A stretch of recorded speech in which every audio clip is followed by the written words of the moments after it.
The simplest, fastest, and most productive way to prepare presentations, or briefings, or meeting notes is to use index cards, or cue cards, to organize your thoughts.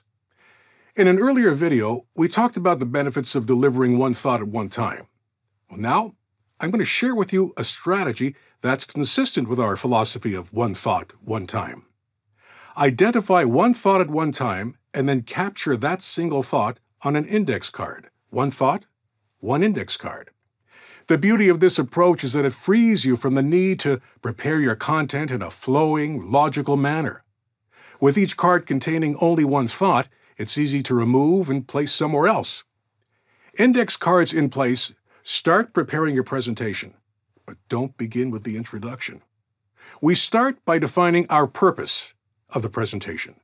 Without a clear and defined purpose, your presentation will lack direction and focus. To help you pinpoint the purpose, answer the following questions. Is the presentation to inform or persuade? Is the presentation aimed at getting the audience to take action? What do I hope to accomplish with the presentation? Examples of purpose could be to gain budget approval from the board of directors, to generate enthusiasm among the sales staff to increase revenue, or maybe get people to vote for you.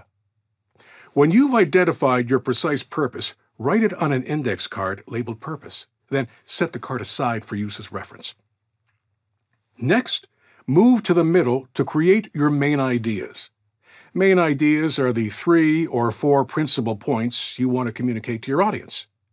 Examples of main ideas are plan to enhance productivity, next year's marketing strategy, or policy on a particular issue. If your presentation has more than 3 or 4 main ideas, you run the risk of leaving people with a fuzzy message. By highlighting 3 or 4 main ideas, your presentation has structure, and it's easy to follow. So decide your main ideas. Use fresh index cards, each labeled Main Idea. In bullet point form, write each main idea on separate cards. By separating each main idea on different index cards, you have flexibility in the order you later give the cards. Now that the focus of your presentation is in place, assemble the details to bring your main ideas to life. Details put the meat on the bones of your main ideas. Use one detail per index card. Write in bullet point form. Use as few words as possible per card. Develop your details with, for example, information relevant to the audience, statistics that are rounded off, descriptive word pictures to help people visualize, anecdotes, analogies, visual aids if needed to help the audience understand. After writing each detail on separate index cards, place the detail cards with the main ideas they relate to, so it begins to look like you're playing solitaire. Use as many details as necessary to make your points. Now, you're ready to write the introduction. With people's attention spans getting shorter and shorter, you need to give people a reason to listen to you within the first 20 seconds or so into your talk. That's when people decide to either listen or tune out. If you don't quickly engage people in a presentation and give people a reason to listen to you, it's going to be difficult capturing their attention from that point on. You must give the audience a reason to listen in the very first sentence. In your opening statements to the audience, if you can, give your audience a stake in the presentation. Tell them the single most important reason why they should listen to you. Here are a few examples of opening statements. I'll show you how to make more money. Here's how to enhance productivity. I'll present a plan to boost corporate revenues next year.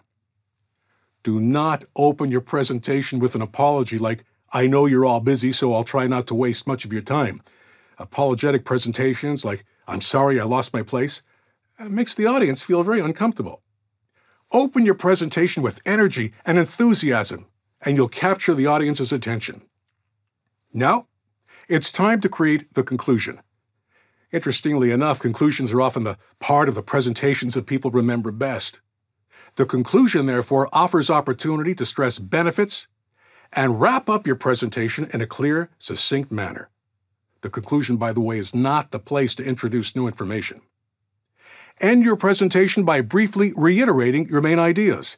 Examples of conclusions are, by way of summary, let me leave you with this, briefly I've talked about, or leave your audience with the one thought you need them to remember going forward. Then, to end your presentation, issue a call to action. Tell people what you want them to do or need from them as a result of your information. Examples of calls to action are, I need you to approve the budget now. Please get back to me in 1 week with your reaction. Or, I want your business. Here's what to do now. Put the index cards in order by following this sequence. Start with the introduction card.